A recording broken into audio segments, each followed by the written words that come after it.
Kidney problems are often silent until they have already progressed, which makes biomarkers absolutely essential. By the end of this video, you'll know how to read a kidney panel, recognize early warning signs, and connect those dots to overall metabolic health. Make sure not to skip and watch till the end, as just one biomarker doesn't give you a full picture. It is only when you cluster a few key numbers that I'm going to discuss in this video will you understand how weak or strong your kidneys really are.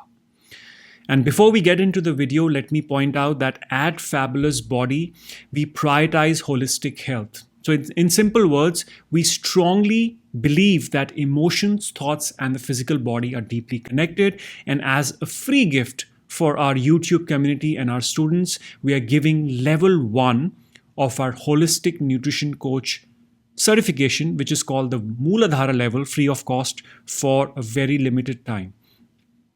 So if you need free access, in a few sentences, tell us why holistic knowledge intrigues you, and we'll send you a free access link. All right, let's start with one of the most common markers you'll see on a lab report, serum creatinine. Think of it as a quick snapshot of your kidney's filtration power. Creatinine is a natural waste product formed when your muscles use energy.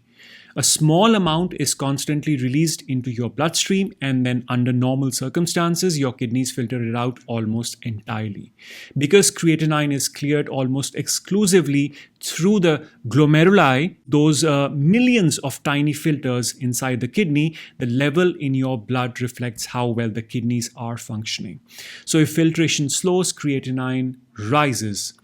And the typical range is about 0.7 to 1.3 mg per deciliter for men, 0.6 to 1.1 mg per deciliter for women. Slight elevations, say 1.3 to 1.5 in men or 1.1 to 1.3 in women, don't always mean that there is an issue.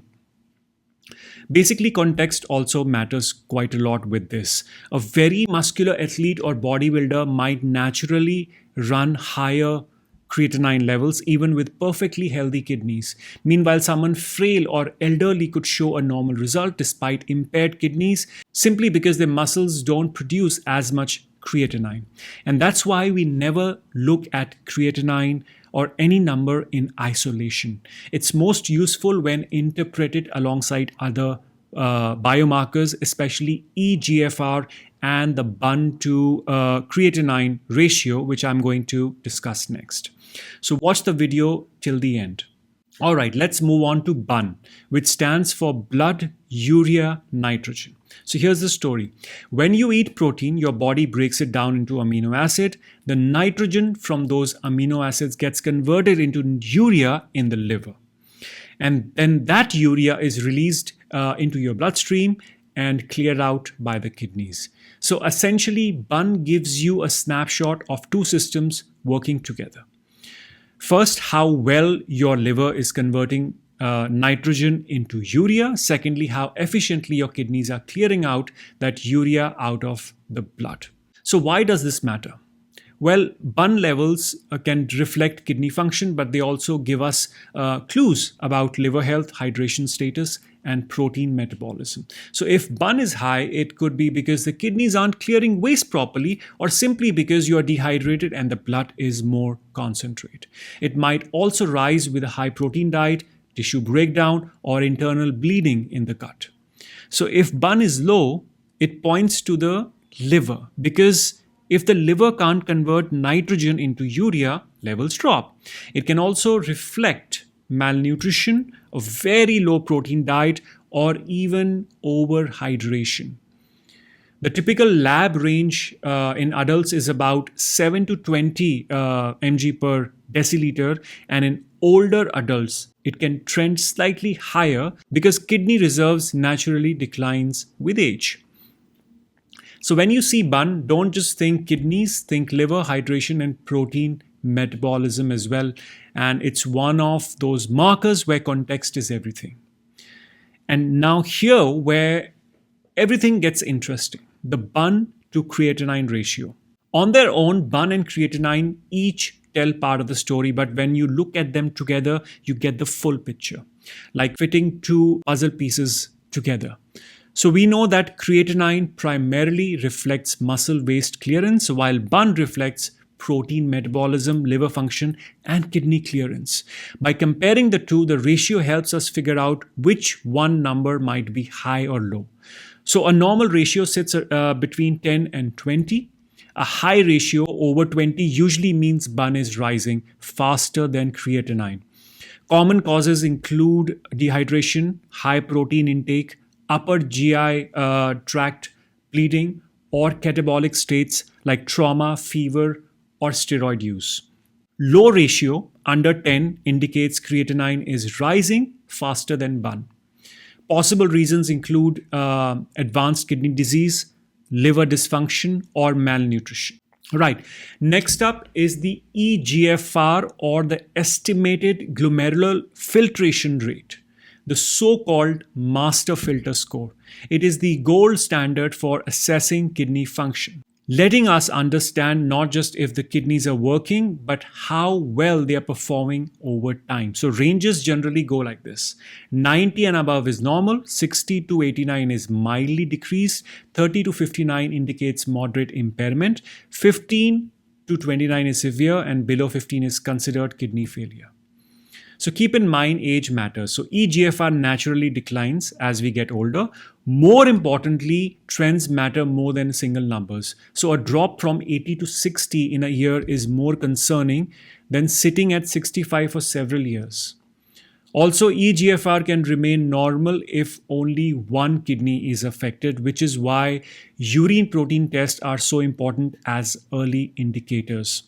Test number 6, uric acid. Now, uric acid is the end product of purine metabolism found in DNA, red meat, seafood, alcohol, and some vegetables. Normally, it dissolves in the blood and is excreted by the kidneys. But if it builds up, it can form crystals in your joints, causing gout, or in the kidneys, causing stones. So high uric acid is also increasingly recognized as a metabolic stress marker linked with hypertension, insulin resistance, and cardiovascular disease.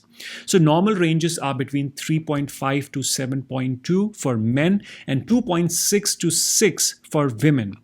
And when uric acid climbs above those levels, it's usually because the kidneys aren't excreting enough, or there is an overproduction due to diet, alcohol, or obesity. So even without gout, elevated uric acid is a silent irritant signaling long-term metabolic or kidney risk. So staying hydrated and adjusting diet, optimizing fasting, insulin levels, and other lifestyle changes are needed to help keep it in check. Right. Last but not the least, a complete urine examination.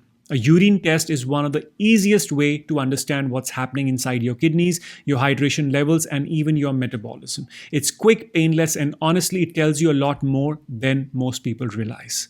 First, the way your urine looks. The color tells you a lot.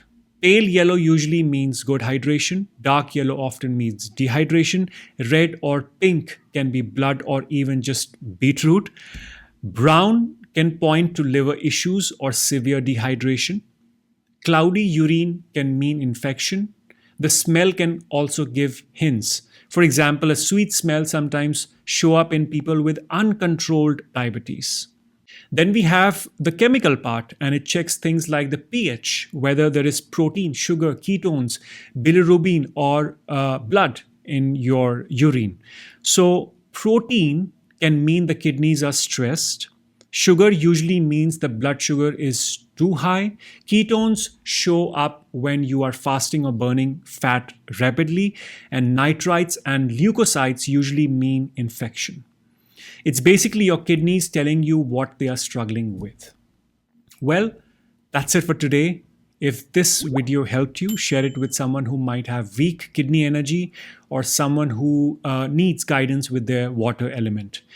And as a reminder, if you like free access to the Level 1 Foundations of Holistic Nutrition module, which is the Muladhara level, the Level 1 of the HNC certification, follow the instructions on the screen.